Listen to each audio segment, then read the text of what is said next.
মোবাইলের গুরুত্বপূর্ণ অ্যাপস কিভাবে লুকিয়ে রাখতে হয় এজন্য আমরা প্রথমে মোবাইলের সেটিং অপশনে চলে যাব। সেটিং অপশনে যাওয়ার পর আমরা লিখব অ্যাপ লক।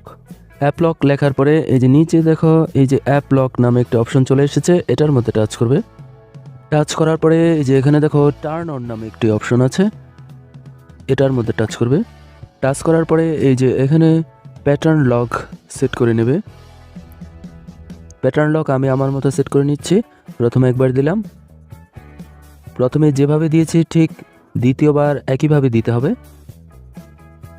তোমরা তোমাদের মতো সেট করে নেবে। এরপর এই যে নিচে ডান দিকে নেক্সট অপশন আছে, এটার মধ্যে টাচ করবে। টাচ করার পরে এখানে সাইন ইন করে নিতে পারো, অথবা না চাইলে যে নট নাও এটার উপরে টাচ করবে।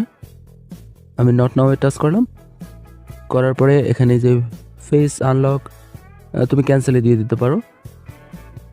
আমার মোবাইলটি ফিঙ্গার লক করা আছে, মোবাইলটি যদি লক করা থাকে তাহলে আনলক করার অপশন চলে আসবে। আমি মোবাইলটি আনলক করছি, এই যে ফিঙ্গার লকটি দিচ্ছি।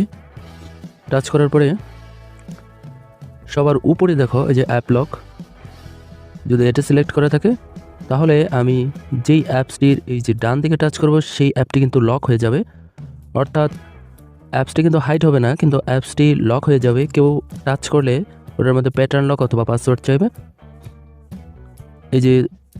এই যে দেখো আমি ইউটিউবের এই যে ডান দিকে টাচ করে দিলাম, টিউব টোনের ডান দিকে এই যে টাচ করে দিলাম, এই দুটো কিন্তু লক হয়ে গেছে কিন্তু হাইড হয়নি। এবার উপরে ডান দিকে দেখো এই যে হিডেন অ্যাপস নামে একটা অপশন আছে,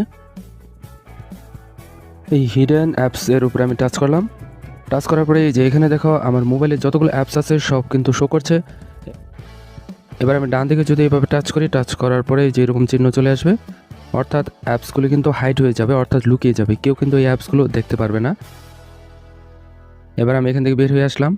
এই যে আমি যেই অ্যাপসগুলো হাইড করছি অর্থাৎ লুকিয়ে রেখেছি সেই অ্যাপগুলো কিন্তু কেউ খুঁজে পাবে না। এটা পেতে হলে এই যে আমার দুইটা আঙ্গুল এভাবে সোয়াইপ করতে হবে স্ক্রিনের উপর। সোয়াইপ করার পরে যেটা আমার লক করা আছে, এখন এটা এই যে আমি প্যাটার্ন লক দিয়েছিলাম সেই প্যাটার্ন লক দিয়ে কিন্তু এটা প্রবেশ করতে হচ্ছে।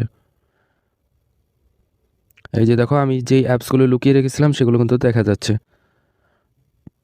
অর্থাৎ তোমার লুকোনো অ্যাপসগুলো যদি খুঁজে পেতে চাও তাহলে স্ক্রিনের উপর দুটি আঙ্গুল এভাবে সরিয়ে দেবে। দেখো সরিয়ে দেওয়ার পর ওই যে আমি পাসওয়ার্ড দিয়ে রেখেছিলাম, তাই অন্য কেউ যদি জানেও যে দুটো আঙ্গুল স্ক্রিনের উপর সরিয়ে দিলে লুকোনো অ্যাপস দেখা যায়, কিন্তু তুমি পাসওয়ার্ড দিয়ে রাখলে সে কিন্তু এই লুকোনো অ্যাপস কোনোভাবেই খুঁজে পাবে না। এভাবে তোমরা তোমাদের গুরুত্বপূর্ণ অ্যাপসগুলোই লুকিয়ে রাখতে পারো। আশা করি বন্ধুরা বুঝতে পেরেছো মোবাইলের গুরুত্বপূর্ণ অ্যাপস কিভাবে লুকিয়ে রাখতে হয়। এজন্য আমরা প্রথমে মোবাইলের সেটিং অপশনে চলে যাব। সেটিং অপশনে যাওয়ার পর আমরা লিখব অ্যাপ লক। অ্যাপ লক লেখার পরে এই যে